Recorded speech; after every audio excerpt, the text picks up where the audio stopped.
Welcome to the Stop Over Drinking and Start Living podcast, where high-achieving, goal-oriented rebel women come to learn how to live a vibrant and fulfilling life without requiring alcohol to get through it. No labels, no judgments, no saying you'll never drink again. Just real proven methods to help you stop rebelling against yourself with alcohol so you can drink less and do more. I'm your host, Angela Mascenik. Let's dig in.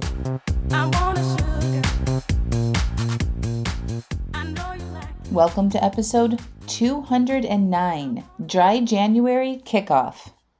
Hello, hello, hello. Happy New Year. Woohoo! How are you all? I am very, very excited about 2023. I just closed down enrollment to my final cohort of my 6-month Stop Over Drinking and Start Living coaching program. Welcome, welcome, welcome to all of the new members. I'm so excited for the next 6 months with you. And I'm really excited to start building my next big thing. I'm going to put a link in the show notes for you guys to get on the list to hear the announcement of my next thing. It'll probably be coming at the end of the month or early February this year. And you don't want to miss that. There's going to be some early opportunities for people to sign up for some of the things that I'm doing. And there's going to be a limited number of that. And it will be going very, very fast. So I don't want you to miss that out. So make sure you click through to the show notes and follow that link to sign up to be on the list to hear the first announcement of the next big thing. And this week I am doing a audio replay of a class that I just taught yesterday called Kicking Off Dry January. I did an hour-long class on all things Dry January, and it's really, really good. It was amazing. We talked about how to overcome social situations, how to identify your obstacles that might be coming up this month. And I just want you to know that even if you're not doing Dry January, this is a really, really good class for you to listen to because I talk about a lot of the core concepts that I teach to stop over drinking. A lot of people in the class weren't doing Dry January, but they want to cut back. So we talked about that. We talked about doubts and fears and worries about doing Dry January, and we made it fun. I want to help you guys make this easy and doable and fun. And so I highly recommend that you listen to this episode, take some notes, and start believing that you can change your relationship with alcohol. And it is going to happen this year. All right, my friends, enjoy the class, and we'll talk to you soon. Welcome. We're going to talk about Dry January today. I want to get a little pulse check on where you guys are with Dry January. First of all, just let me know in the comments if you've already actively committed to taking January off of alcohol. So just hit yes or no in the comments if you are participating in Dry January. Committed, woohoo! Yes, yes, yes, no, yes, committed, no, yes, yes, yes. Okay. Committed, yes, for the first time. Hi, Dory.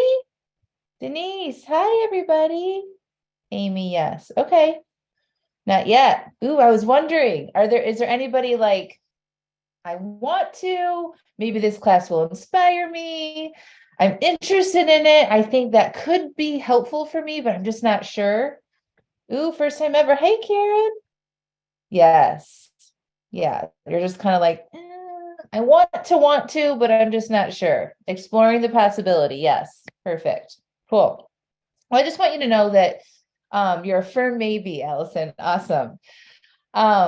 You don't have to claim that you're doing Dry January to participate in any of the calls that I'm doing this month. Okay. So I just want to offer support for people who are doing it. For people who are wanting to cut back this month. It's a very popular month to drink less, right? It's a socially acceptable month for people to say, hey, I'm doing Dry January or some sort of it, right? And their friends don't really ask a lot of questions, or the bartenders might not say anything or whatever, right? Like it's a safe place that people feel more comfortable to sharing that publicly or out loud, right?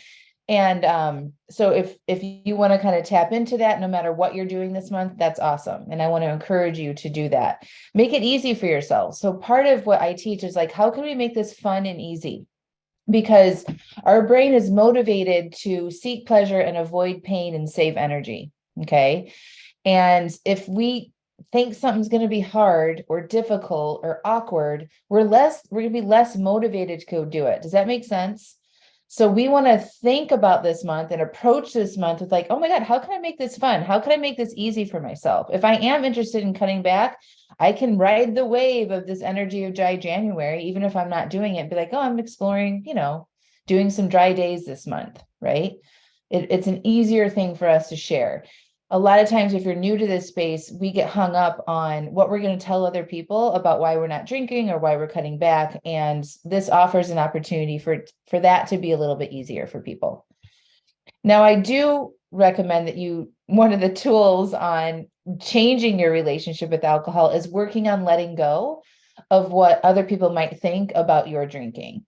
Really, it's the only thing that we have to explain that's a drug to why we're not doing it, right? It's a legal drug and it kills a lot of people every year. But still, our society has accepted this as a normal thing to do.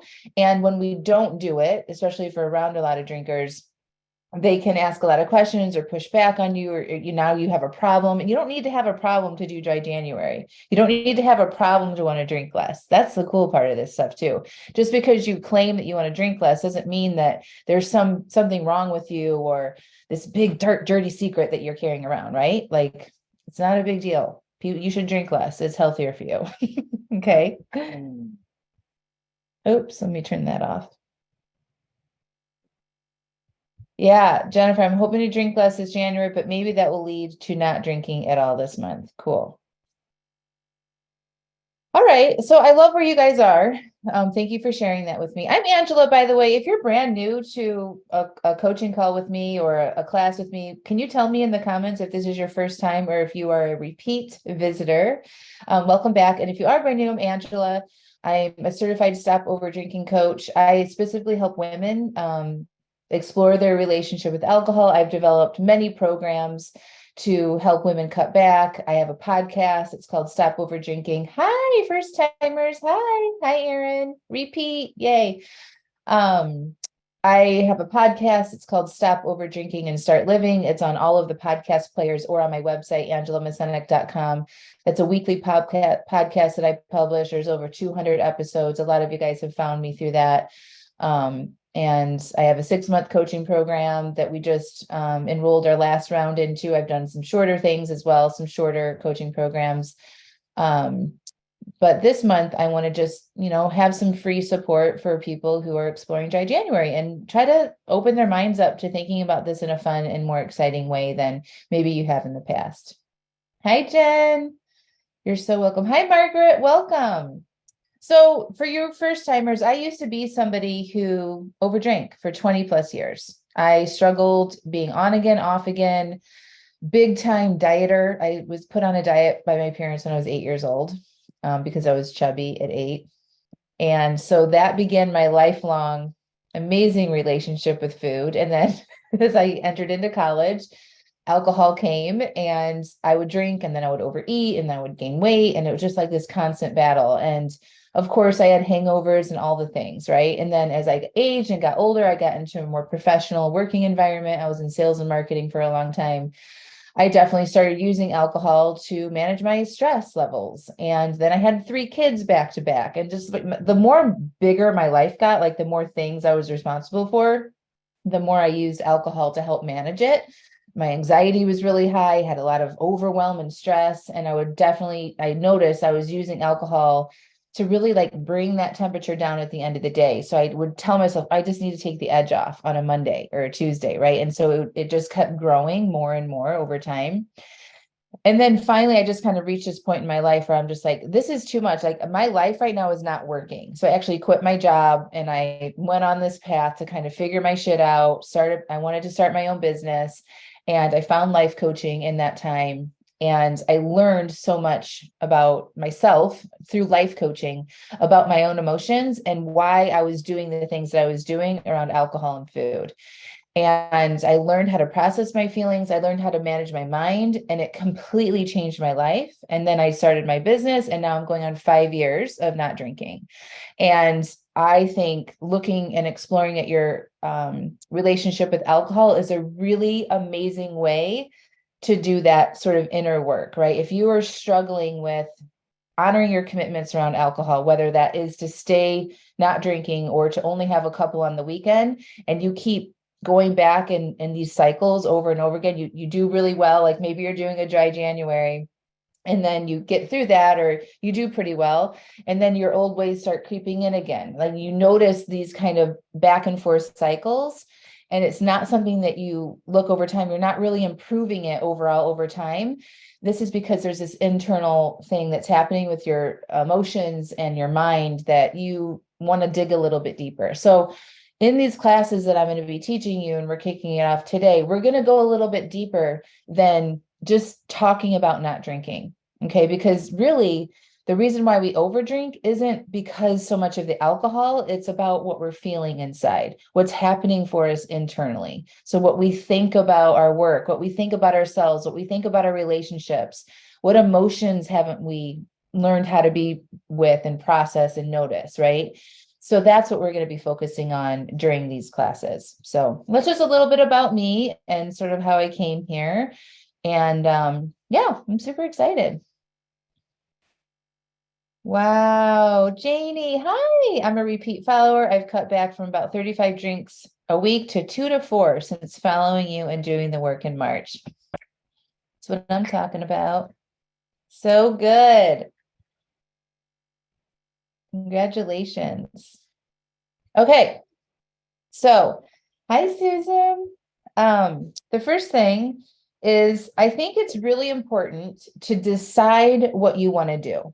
So, having a goal for the next 30 days, I think is really important. So, if you're on the fence about doing the full month of January without alcohol, it's okay.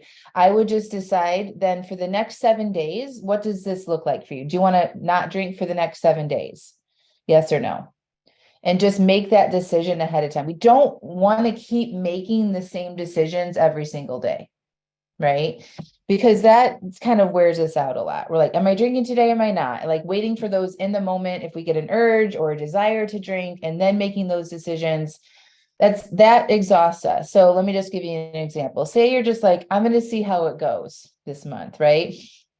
And then tomorrow rolls around, it's a Tuesday, and we're like, you had a bad day or you're bored or something, right? And it comes to the end of the day and you get into your old patterns and you're like, I didn't really commit to doing the full January. And like you start that chatter in your mind, right? And then you decide to drink. That is you being in response to how you're feeling, and you're probably going to overdo it. And that's not really being intentional about what you want to do. So I want you guys to make decisions ahead of time so that you really know what it looks like. If you don't want to commit to 30 days, that's fine. Just I would commit to like what you're going to do for the next 7 days. Okay. So maybe you're like, for the next 7 days, I'm not going to drink. And that's a hard commitment for you. And I would write that down on a piece of paper. Okay. And then after that 7 days, we can think ahead for the next week. Okay. That went well. Like maybe I could do another 7 days. And then you write that down. Okay. If you are doing dry January this month, I want you to write it down on a piece of paper right now. I am not drinking for the month of January. Okay. Writing out what you want to do sets it into motion. So when you write things on a piece of paper, your brain sees that written out and then it reads it and it just reinforces the plan that you're making, right? I like to compare this to any project or thing that you're going to execute at a job, right? Or say you're building a house, you're having construction done. You don't just keep the shit in your brain, or you have to you like create a plan and a strategy, usually on paper or in a document form, and then it's executed. And so I want you to think about this as a project, right? This is like I'm gonna do this thing and not drink. Is it for the whole month or if it for the next week? And I want to reinforce that and make that real. And so I'm going to write it down. Does that make sense? So you want to reinforce the intention that you have, and you make that decision before you're in your normal patterns, right? Because that will help you be more successful. Let me know if you have any questions about that, and if you're all committed to writing down everything that I just talked about.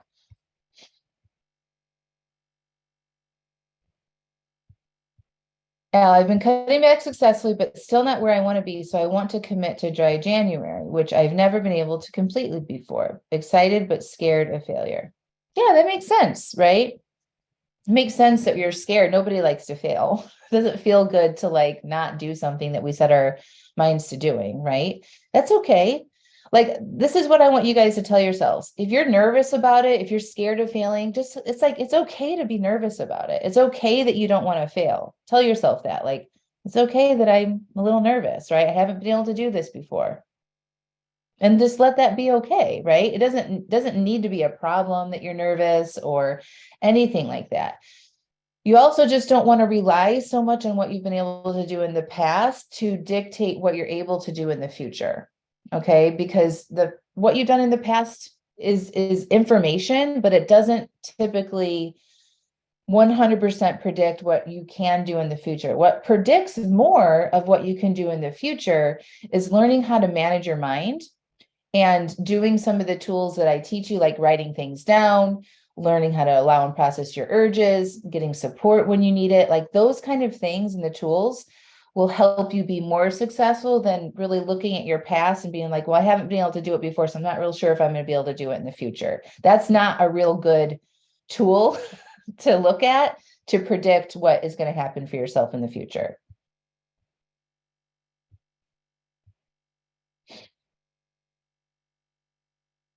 I'm just reading your comments. Yay, it's your first dry January. I've been cutting back for the past few months. Excited to prove I can be alcohol free for a whole month. Awesome. Carolyn, I'm very nervous. I have a boyfriend that drinks a lot and a lot of the time. We're going to talk about that, okay? Because that's our partners and our friends or social situations are obstacles. They can be obstacles for us to be successful. So I want to talk about that. And you're already future tripping about a ski trip mid-January. Yes. So that'll fall into that category as well. Yeah, the boyfriend drinking, husband's drinking, all of that. Yeah, so that's totally normal, right? So most of us who drink a lot have people around us that also drink. That's, people are like, we tend to gravitate towards people who have like interests and things, so it's normal for people who overdrink or who drink a lot to be around people that do too. My husband and I got married in a winery, in case you didn't know that. We were very heavy drinkers at a long time for our relationship until I, changed my relationship with it 5 years ago. And now he barely drinks. But I think he was a little bit of concern when I started doing this. Like, he just didn't understand what that would look like for us and our friendship circle and all of that. And I just had to show him through my own actions about that. Like, I'm still the same person. I still like to have fun. I still can be social. I'm not going to push my agenda to not drink onto anybody else except for me. But he was scared of that because I had pushed him to do that in the past, to all the different diets and shit that I do, like extreme, like we're going to do a juice fast for 30 days and we're going to do raw food for blah, blah, blah. And like, I would make him do the thing that I was doing. And so he didn't want to do that with alcohol. Right. So I just decided to focus on me and let him do whatever he's doing. Right. And I'm not going to try to monitor him or control him or anything. If he offers me a drink, I'm just going to say, no, thank you. I will communicate to him what my goals are, what I'm working on, anything I want to, but I don't expect him to change because this is something that I want to do for myself. And when I can do that for myself, it did bleed over into the rest of my friends and my family, and my husband barely drinks now. He's gone like he does long-term breaks without it, not really even intentionally, occasionally has a glass of wine, like around the holidays or something, but it's very, very small. And so we were both very heavy drinkers when for a lot of our relationship. So I just want you to know that that's possible. And that's very similar to what a lot of the women in my program tell me as well. Like, naturally, they start to naturally drink less because you're not doing it with them. So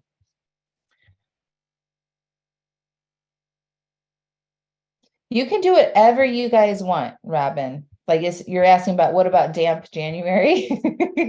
I plan my drinks, but that would be a big improvement. You guys get to decide what you want to do. There's no right or wrong. Okay. So if you're just now exploring changing your relationship with alcohol, doing a 30-day dry January challenge would be amazing, right? That is a great option for you.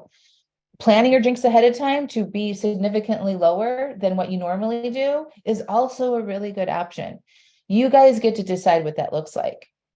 Everybody's journey is different. So when I started my journey, I did dry January. So that's what I did. And then I didn't drink for a full like 90 days. And then I started planning my drinks again. And then about the 6-month mark, I decided I was done drinking. And so that's when I decided not to drink anymore. That was my journey. That was just a personal decision that I did. But that doesn't mean that's what you should do. I just think you should ask yourself, is this something that I want to do? Does it sound like it would be good for me? Then if the answer is yes, you should do it. There's really no right or wrong way to do it. I promise you. A lot of people want to be told exactly what to do. And the best advice I can give you is learn how to listen to what you want to do and what's best for you in your situation. Okay. And the more you can tune into yourself and know how to trust yourself around this stuff, the more empowered you are. And then you don't need people to tell you what to do. Okay.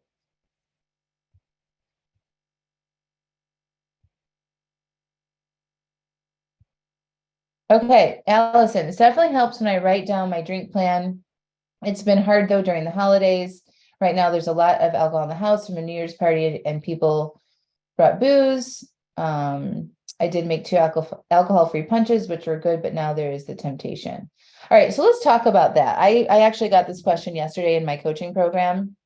So there's a lot. I want to empower people to change their relationship with alcohol that comes from them, right?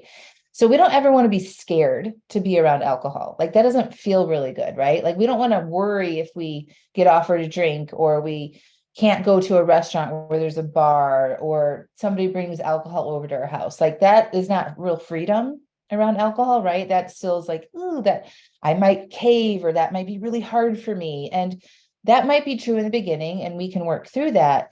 But if you want to be successful, you can think about it differently, right? So instead of I can't have alcohol in the house or I can't be around people who are drinking right now, it's more like I'm choosing not to have alcohol in the house because it's easier for me to work through urges when it's not right there in my cabinet.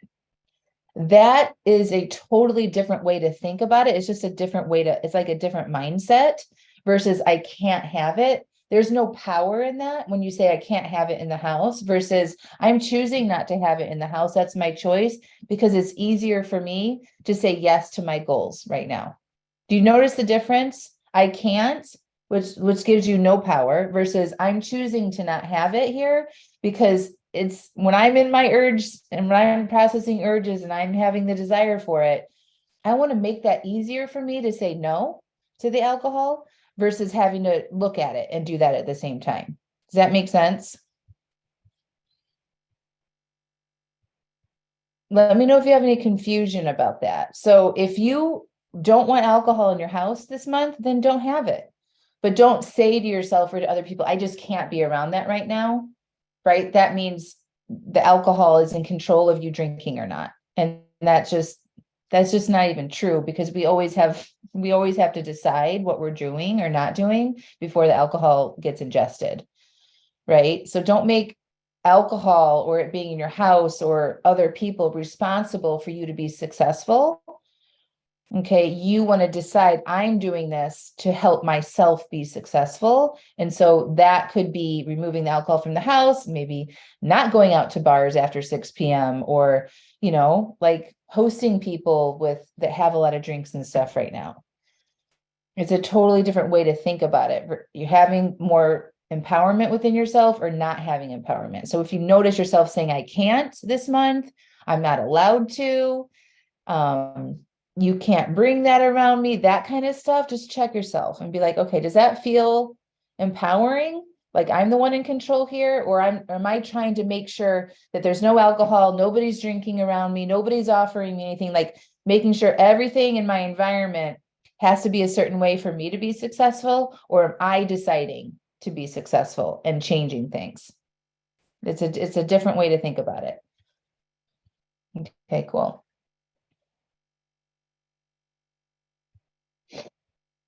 Kim, had friends visiting this weekend, wrote down 0 drinks, but was thinking about changing that once I found out we were going out to dinner. I decided to be the driver and had 0 drinks. Everyone else had a few drinks. I ordered my soda, cranberry with lime, had tea. I felt okay with my decision and rested the same. Amazing, right? Like a lot of times we don't even realize like what a big deal it is to not drink. Like really, like nobody cares usually as much as we think that they will. And it's usually not as terrible to not drink as we think it might be, right? So just know that like we create a lot more drama in our minds about it than the reality. Nobody is really paying attention. And if they do ask you a lot of questions, you are in no obligation to tell them anything. You're like, I just don't want to drink right now.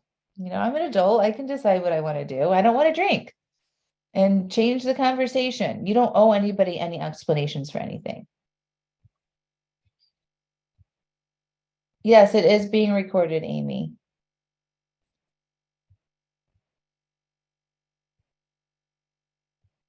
Yes, Carolyn, I really want this for a lot of reasons. Self-control, weight. I made sure there's no drinks in the house as of yesterday. Cool.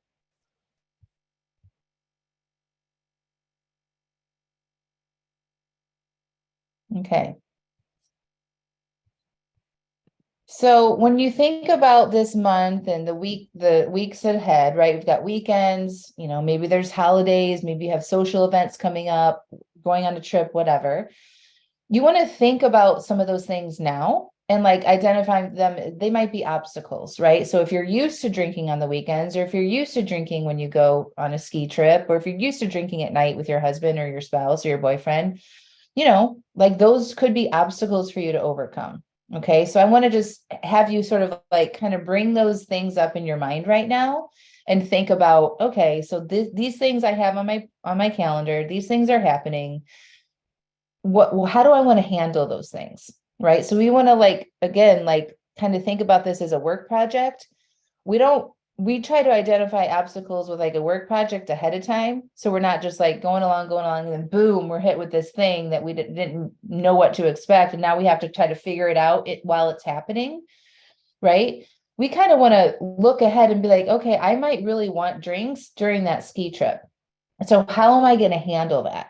How am I going to strategize to set myself up for success when my typical patterns are going to be pretty visible and I might have some urges and there's going to be people drinking around me? So how can I handle that? How can I overcome that obstacle? And think about your own personal strategy for how you're going to handle that stuff now before you're in the moment of it. Because when you're in the moment of it, you can be flooded with feelings, you might have urges, and that is not when we have access to the best part of our brains.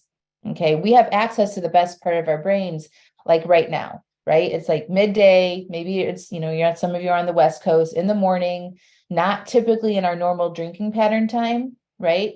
We're still fresh. No problems have probably started for the day yet. And we can access some of our like problem solving parts of our brain so much easier than we can when we actually are in the throes of an urge. So this is what happens. I love this saying that one of my mentors told to me. It was, when emotions are high, intelligence is low. Okay, so when you're having a real strong urge, that's a feeling, it's a vibration in your body, it's an emotion. That's like a big flood. So your emotions are high, your intelligence, your problem solving capabilities are going to be low at that time. And so that's why you want to have a strategy for when that happens in the moment, thought out before you're in the moment of that. Does that make sense? So I just want you to think about maybe just one thing we could do together. Like, what's one obstacle that you can think of for the next month that you might want to have a strategy going in for before you're in it? Just type that in the comments. Kim, what I'm exploring is it easier to not drink to be making a plan? I made plans for most of November and December until the last week. Then I had a couple over drinking days. I have to plan for the obstacles better.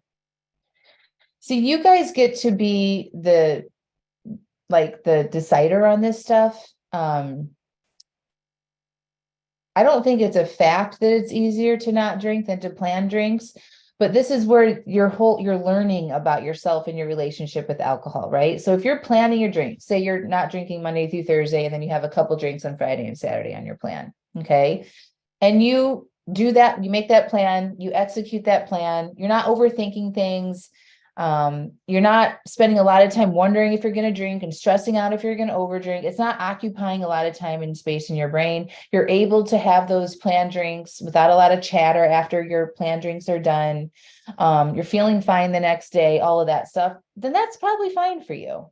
But if you find yourself planning your drinks and it's causing you to overthink and spend a lot of time in your head about it, and then you're over drinking consistently with your planned drinks and all of that, then that just might be, this might be a good month for you to explore not drinking and to kind of get clear on some of that, right? And to really explore more of what you're using alcohol for.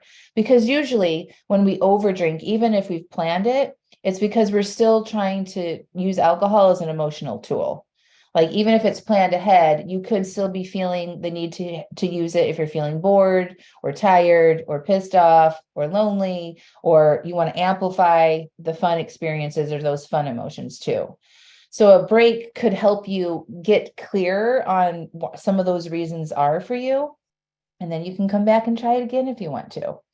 Right. So what I'm hearing from you, Kim, is like then you had a couple over drinking days, but you didn't make it a plan.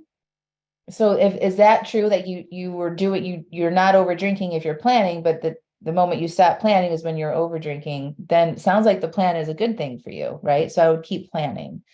So let me know if that helps with that question.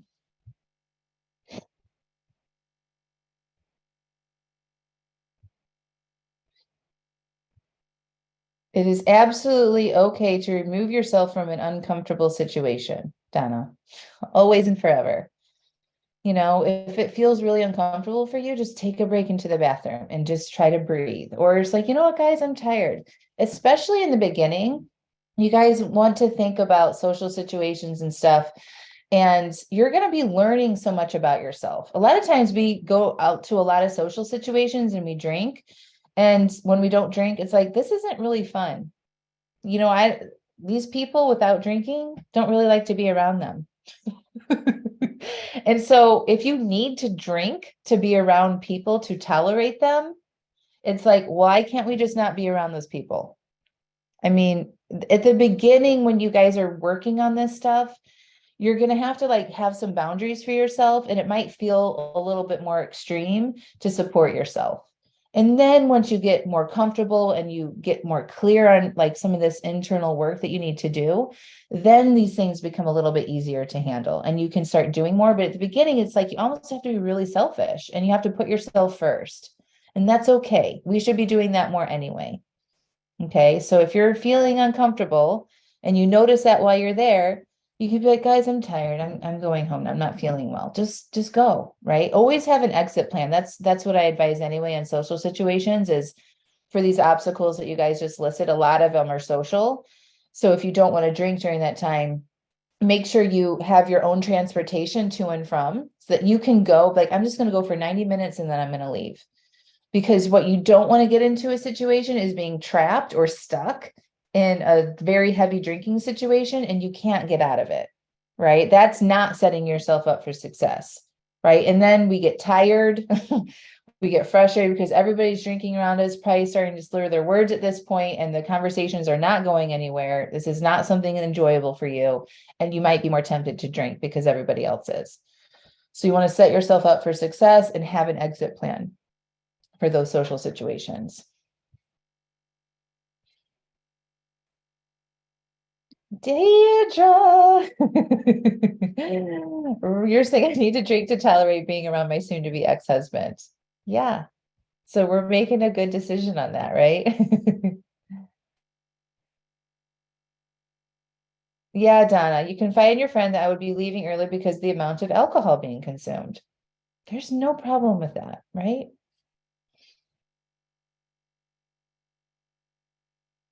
Yes.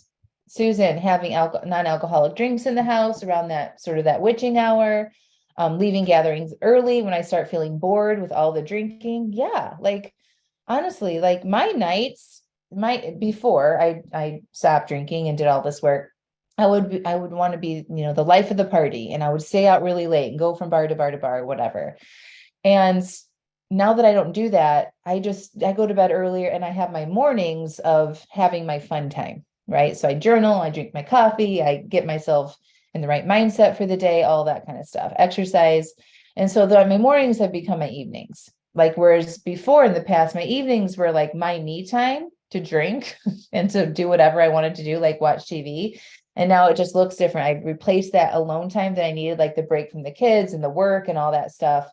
Like that was my pattern. It's like, I just need to take a break. I just want to relax. And so I'd want to drink and watch TV and eat. Right. And now in the mornings, I drink my coffee, I journal, I exercise. That's my me time.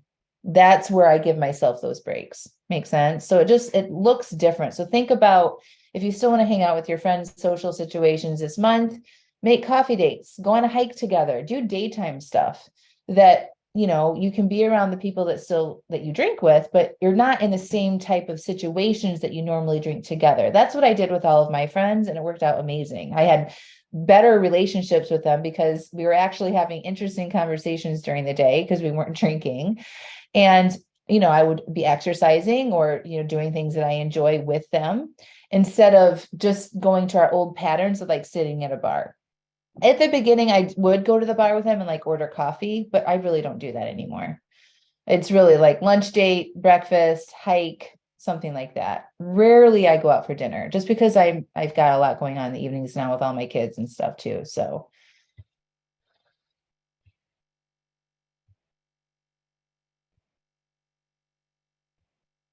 yeah, Courtney, you're trying to get clear. I overdrink way too much. That's a really good. Thank you for sharing that, Courtney. And I'm glad that you're exploring this right now. Dry January or taking a 30-day break can really help you get clear on what's going on. Why are we over drinking so much, right? Because when we take a break from it and remove it as an option to deal with our lives, we get to see all of our triggers, right? And a lot of people don't want to do that. They're scared of that. And I don't want you guys to be scared because it's there anyway.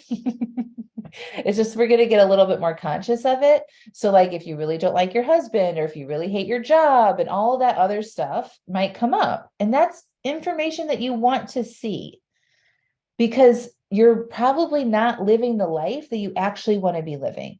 Okay. And it doesn't have to be so extreme as the examples that I just mentioned, but it could be like you're saying yes to way too many people, right? You're doing way too much and you don't need to be doing all of these things in your life, like cooking every meal, doing all the cleanup, working full time, and taking care of all the details of your household, right? Like that makes you feel resentful. And then we drink, right? Or we're like, this is the only piece of pleasure that I get in all day. I just do for everybody. So when we take a break from alcohol, it's like not an option to deal with our life anymore or to make it better. Then we get clear on our life. We get to see what it is and what we're thinking about and how we're feeling about our lives. And then we can start fixing that stuff. So you don't need to escape with alcohol. So that's getting to the root of why you're over drinking in the first place. So don't miss seeing that this month. Grab a journal, go buy yourself a journal. When you're sitting there and you're like, oh, this is the time I normally drink, ask yourself some questions. Okay, what do I think I would feel if I would have a drink right now? It's a really good question. So if you guys aren't paying attention, come back to me. Okay. What do I think I would feel if I were to have a drink right now? Okay. Probably in the moment, it's like I would feel more relaxed. I would be able to shut off the chatter. I wouldn't feel so anxious, right? I'd be able to stop thinking so much, right? That's what's going to come up to you. And so that's the stuff that you want to get aware of. So if you are feeling really anxious, right? Why? Why do we feel anxious? Because we have a lot of ruminating thoughts about all the things in our lives. And so we need to work on that. We need to learn how to manage our mind. We need to learn how to take better care of ourselves, right? And to do things that support us instead of steal our health and our energy and our vibrancy that is available to us when we're not numbing out with alcohol all the time. Yes, Lynette. Yeah, there's so much. Everyone's like, you described me to a T. Um, yeah, so like that's I was just like, I'm the only one that has to right? I'm the only one. It's like, and it was true. And I needed to learn how to let go of some things and to start saying no more, right? It's like, no, I'm not going to be available. I'm not a computer that just keeps a running list of information in my head that's available for everybody to ask me a question at any given point in the day, right? 3 kids, husband, my own company, all the things, right? It's like, I am not available for that. Go figure that shit out on your own. Right? So I carried a lot of resentment and anger about that. And my solution to that at the time was to drink, to numb that, to quiet that down. But it really isn't a solution. The solution is cleaning that up and learning how to have boundaries with yourself and for other people. No, I'm not doing that anymore. I just this week, I said, I'm done right now making dinners at night. You guys need to figure that out. They're like, what kind of a mother doesn't cook their family dinner? It's like, yeah, I don't know, but I'm not doing it for now. And guess what happened? My oldest child had my husband take her to the store and they cooked dinner for everybody last night. And they have plans. They thought about what they wanted for dinner tonight and they're cooking it again tonight. That's what happens. And now I don't have to worry about that. Right? You need to be okay with asking for what you need. And some people aren't going to like it at first, and that's okay too.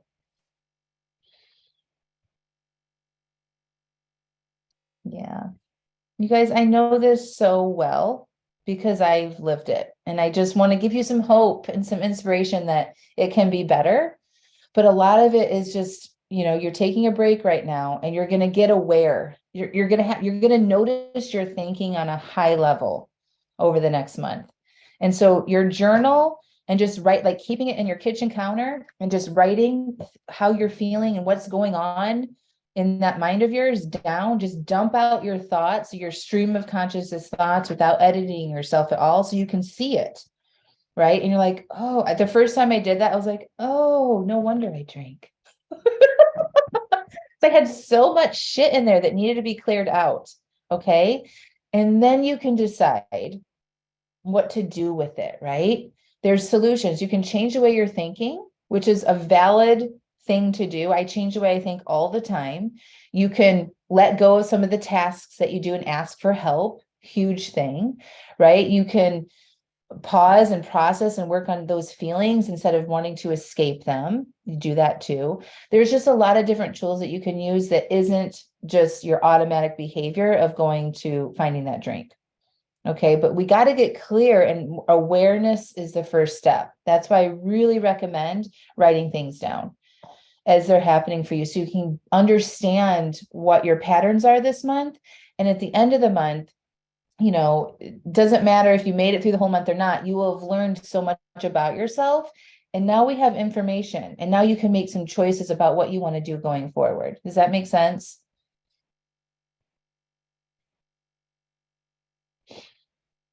Donna, I had to retrain my brain. I now remove myself and go read or clean. I now sleep so much better. Yay, right? Like it's uncomfortable to do this in the beginning, and you guys are going to have to work through your urges and you're going to have to see this stuff and you're going to have a lot of chatter in your mind, but it's temporary, right?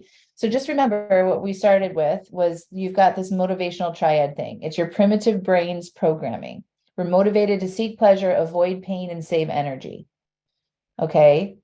So when you're in the process of changing the habits that you have, like your relationship with alcohol, and you're all of a sudden not doing that thing, or your intention is to not do that thing, your brain's going to be like, what the hell? And you might hear a lot more chatter than you normally do. You might have a lot more urges than you normally do. That's totally normal. It's just the human condition. Okay. And so expect that and have something ready for yourself when that happens. Your journal, allowing and processing your urges. What we want to do is we want to notice that we're having an urge, breathe and process that through. Okay. We don't want to fight it. We don't want to be like, I'm having an urge. Oh my God, and not breathe. We want to, I'm having an urge and that's normal. And breathe and relax and allow that urge to be present so your desire can actually go down. If we clench up and we fight it, that exhausts our energy, and that's going to make us weak and then more susceptible to, giving in. right? It's like holding that beach ball under the water. Really trying to hold it down. I don't want this urge. No, no, no. Fight, fight, fight. And then poof, it's going to come up, right? Instead, we're like, okay, let's just let it be here. Let's just let it float right here on top of the water. Where am I feeling this? How can I use my breath? I got this, right? So much easier. It takes a lot less energy. And usually if you can do that, you can move through that urge very quickly and you're on to the next thing.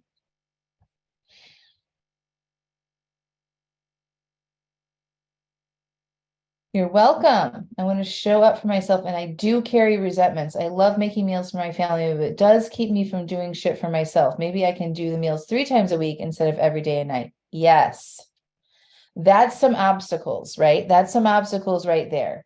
So like if you get tired at the end of the day, and you're more susceptible to want to drink when you're feeling that way and you're feeling resentment. Now I have to make dinner. Now I have to clean it up.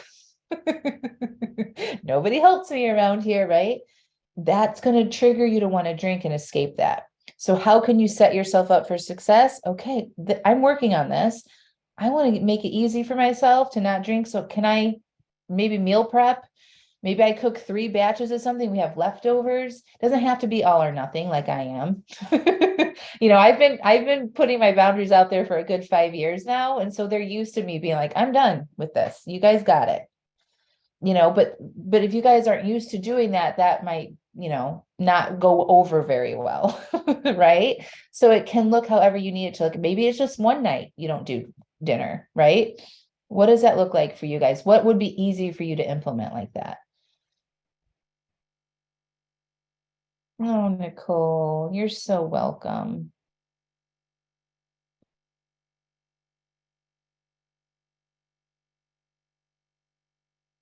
I really like the idea of having chatter. That's exactly what it is, and it's distracting and stressful. Okay, let's talk about the chatter. Okay, so that's what people think of as the urges, right? That battle in your brain about, am I going to drink or am I not going to drink? Okay, it's like, okay, I want to drink. Nope, I'm doing dry January.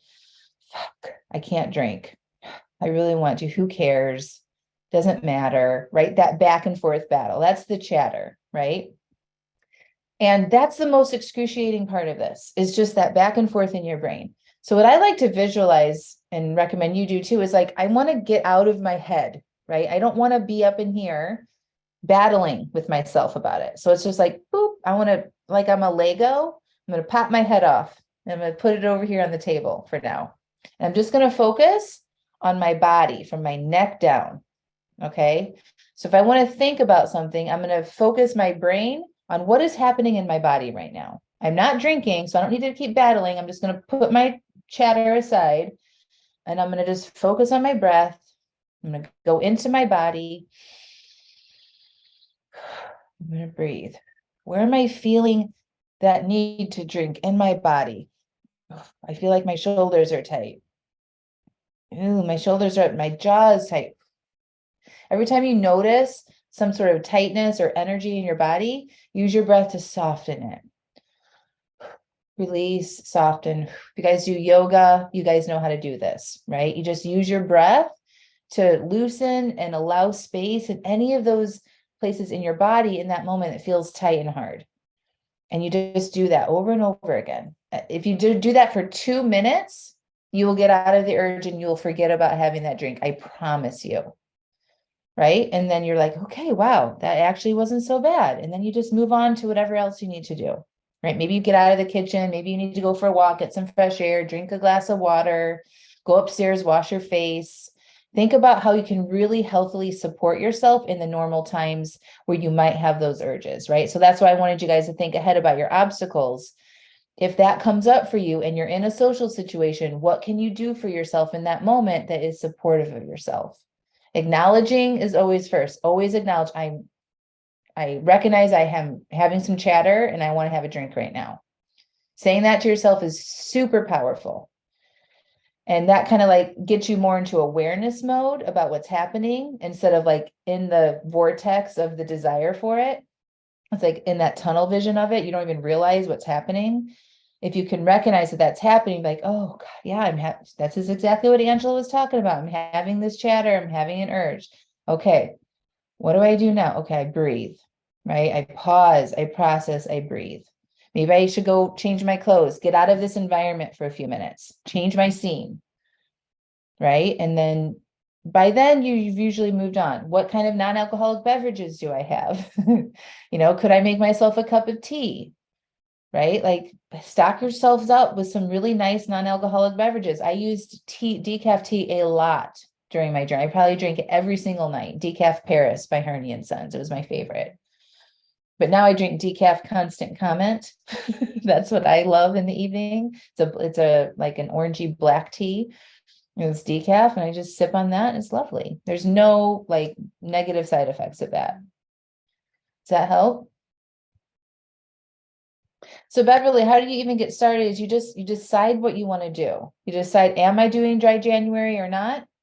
You make that declaration. If you don't want to do the whole month, okay, I'm just deciding I'm going to do 7 days without alcohol, or maybe I'm just going to decide I'm not going to drink today, but you make that decision ahead of time. Okay. And then you do exactly what we're talking about. You keep your journal in front of you. You get clear on what the chatter is in your brain, why you want that drink, work on processing those urges and having like things set up for yourself ahead of time that feel supportive and easy for you to do, things that you enjoy doing. Maybe you get some nice bubble bath this month. Take all that money that you normally would spend on alcohol and get some really nice, face creams and lotions and get some real nice pajamas, like make it luxurious for you, right? Like you should take really good care of yourself anyway. Use this as an opportunity to learn how to take exquisite care of yourself, right? I never used to wash my face before I did this at night. I would go to bed with full face of makeup on, wake up in the morning, the mascara, the whole scene. And now when I started doing this, I started washing my face. My skin started to improve because I wasn't drinking as much. It was like this reverse aging experience. It was amazing. I started exercising more. I started getting up earlier in the morning, right? I drank a lot of water. Like there's so many self-care things that you can start doing in replacement of the drinking that will help build on yourself feeling good, and you'll be less motivated to go back to your old ways.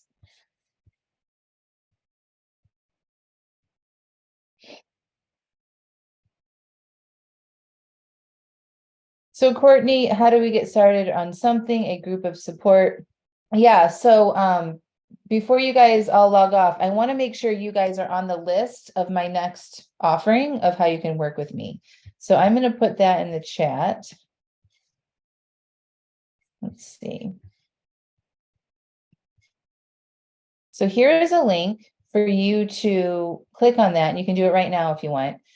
That's going to open up into a separate web page for you. Enter your email address to be on the list for my next program announcement. I just shut down my 6-month coaching program for new members yesterday, so you can't join that right now. And I don't have any other ways to work with me.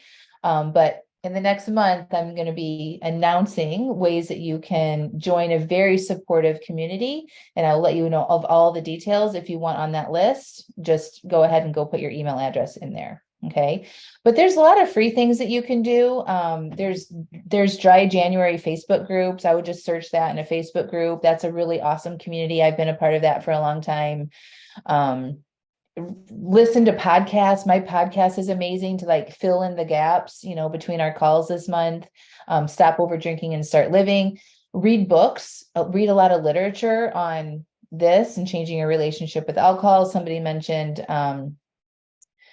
there will be a replay. And did you link to your podcast? No, but I will. It's, I think it's just AngelaMascenik.com. Let me see. Let's see. Here we go.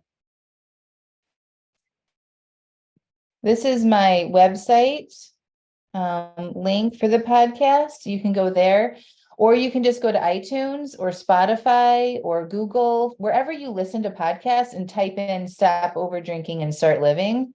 Or you just type in my name, Angela Mascenik, and it'll pop up. And then you can just click subscribe. So you can find it anywhere. It's on YouTube. The SODSL Facebook group, Lisa, is only for people inside the coaching program or former clients of mine. It's not a free and open Facebook group. Oh, Christine highly recommends the podcast. They're helpful and inspiring. Good to do when you are walking. Yes. The Facebook group I mentioned is just called Dry January.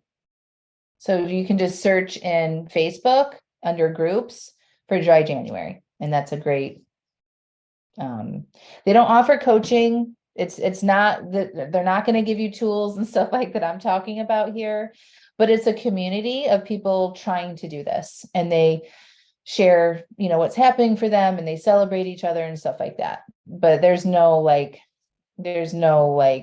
coaching support or anything like that. It's just a community of people trying to do it. Oh, Susan, thank you. Okay. Looking back.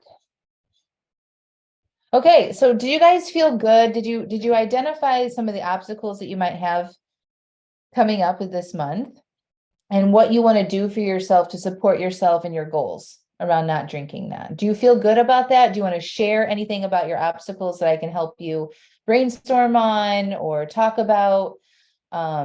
I think another really good thing is to share with people before you go into things. So if you're going out to dinner, or you're going on vacation with people, or whatever that is, I recommend sending people a text. Hey, I'm doing Dry January and I'm not drinking, just a heads up. Just so you don't have to do that in the moment and then have to sit there and look at their response and wonder what they're thinking, and it be more awkward than it needs to be. That way you give them a heads up. They can have their own reaction to it without you seeing it. You guys could go back and forth on text or something and answer any questions, but you're just kind of like, this is what I'm doing. I'm setting my expectations. I'm letting you know. All of that reinforces to help you be successful. And when my clients do that, when I do that, it's always met with oh, thanks for the heads up. I'll have this for you. Or, oh, maybe I'll do it with it. Maybe I won't drink too. It'll be surprising to the positive feedback that you get.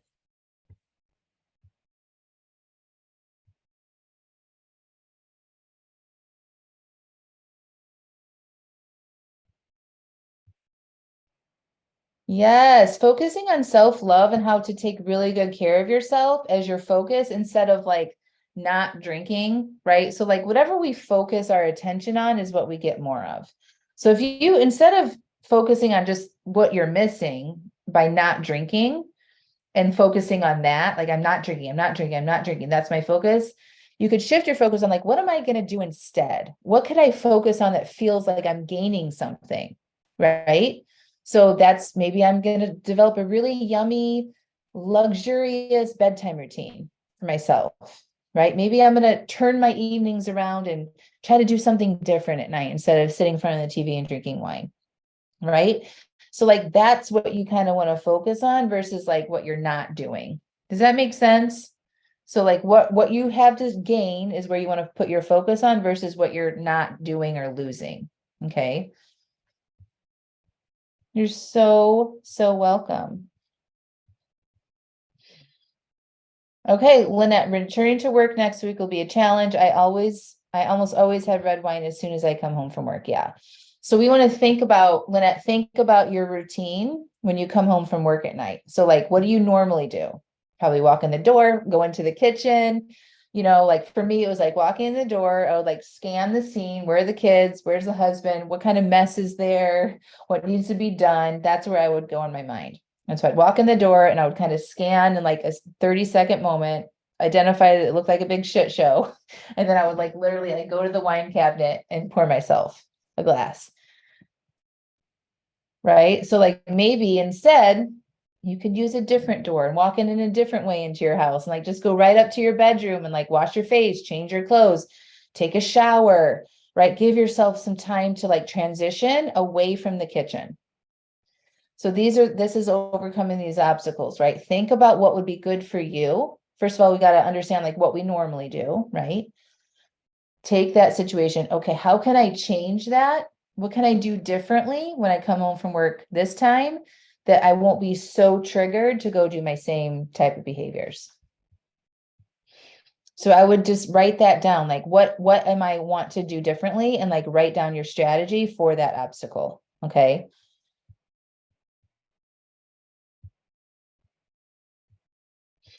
Nicole, socially is where your obstacles are.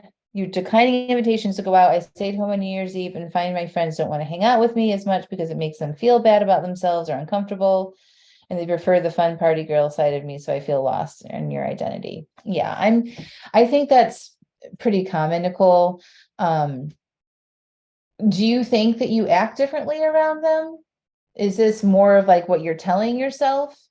Or if you don't even know, like if you're declining invitations to hang out with your friends, would you be willing to try for like, hey, I'm going to come meet you guys for an hour, like on the earlier part of the meetup, and go and have a good time and then leave. And then maybe next time you go in, you go for 90 minutes, or then 2 hours, right? So get clear on that. Is it things that they've said, like, you're no fun anymore?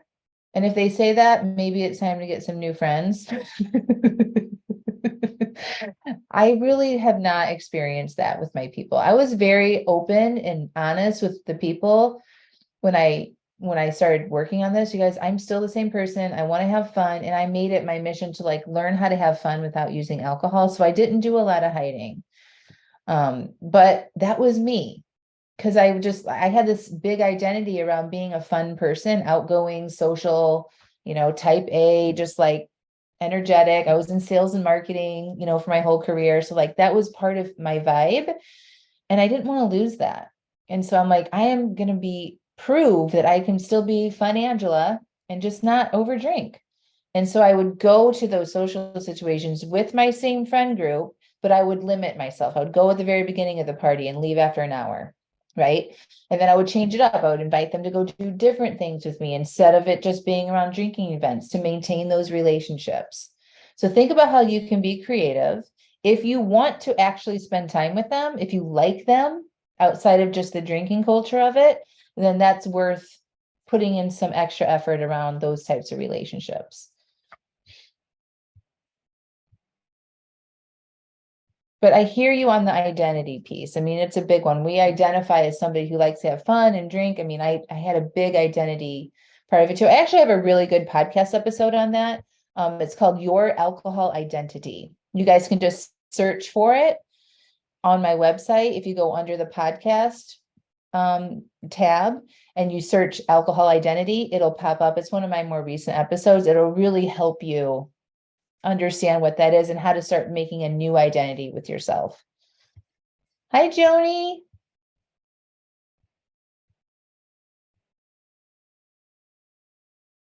You're so welcome, Karen. You're welcome.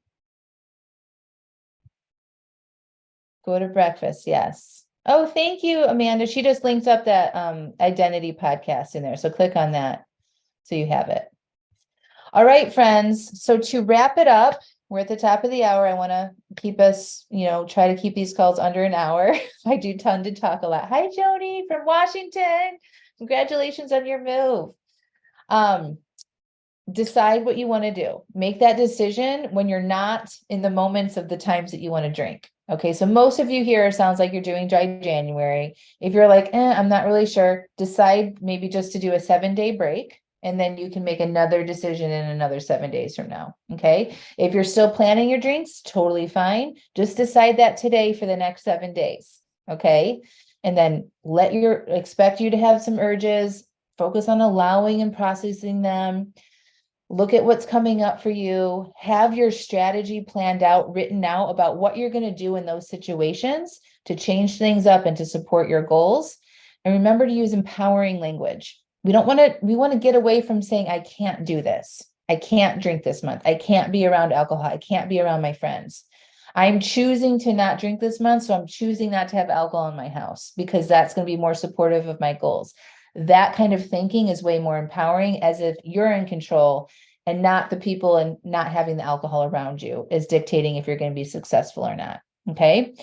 If you do drink, please stay with me for just a couple more minutes. If you end up drinking and it wasn't part of the plan, I want you to figure out what happened. Don't beat yourself up about that. Don't say, I fucked it up. I have to, I wasn't successful this month. I didn't do dry January. No, because success is also figuring out what happened and learning from that.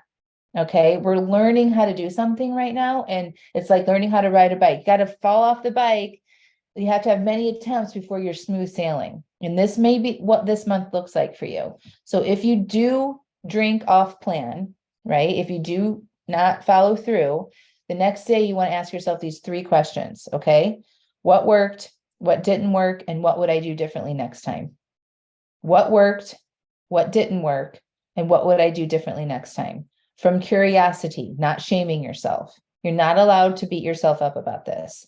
And then you just keep going with your original plan, whatever that was. There's no starting over. There's no like, this doesn't count. It's just, okay, that was a trigger. I understand what happened. What can I learn from this? And I'm going to the next day. Promise me that. No beating yourself up, and you're going to figure out what happened and you're just going to keep going. Okay. Give me a hands up, a yes in the comments. All right. You're so welcome.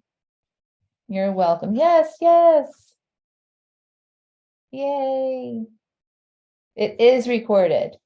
So I don't know when the recording is going to be available, to be honest. It might be tomorrow, might be the next day, but we're going to put together a page with all of the recordings. And if you signed up for this, you will be on my email list. We'll let you know over email where you can get the recording. Cool. All right, friends. All right, so next week, I want to tell you about the next one. On Sunday, this Sunday, I'm doing another class on Dry January, but I'm co-hosting it with my male counterpart. His name's Patrick Fox. He is the stop drinking coach for men. And he's who I refer all of my husbands and spouses and partners if they ask for referrals for men. And so we're going to be co-leading a discussion. We've got some awesome discussion points that we're going to talk about that you don't want to miss out on that. So go to angelamascenik.com/events and make sure you are signed up for that class with Patrick and I, so you can come on. It's on Sunday at noon Eastern time. Okay, so Sunday at noon Eastern time is the next Dry January class with Patrick Fox. He's amazing. Same training as me. It's going to be really, bring your husbands, right? Bring your male friends. It'll be really, really good. All right. Okay. We'll talk to you soon. Bye. You're welcome. That was amazing, right? Such a good class. Okay.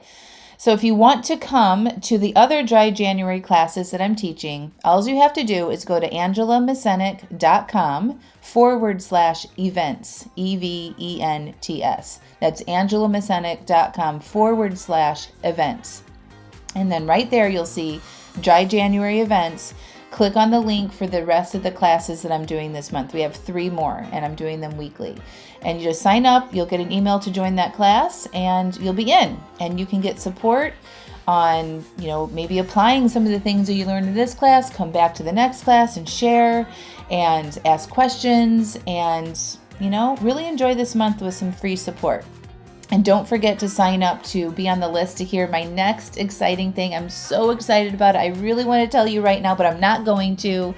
I'm working on building it, and it's going to be a very hot, fast-moving item that will be in limited quantity. I'm just going to tell you that. And super affordable. So I want you to be on the list to hear that. So make sure you sign up via the link in the show notes to be the first to hear the announcement of the next big thing. All right, my friends, I will talk to you next week. Bye.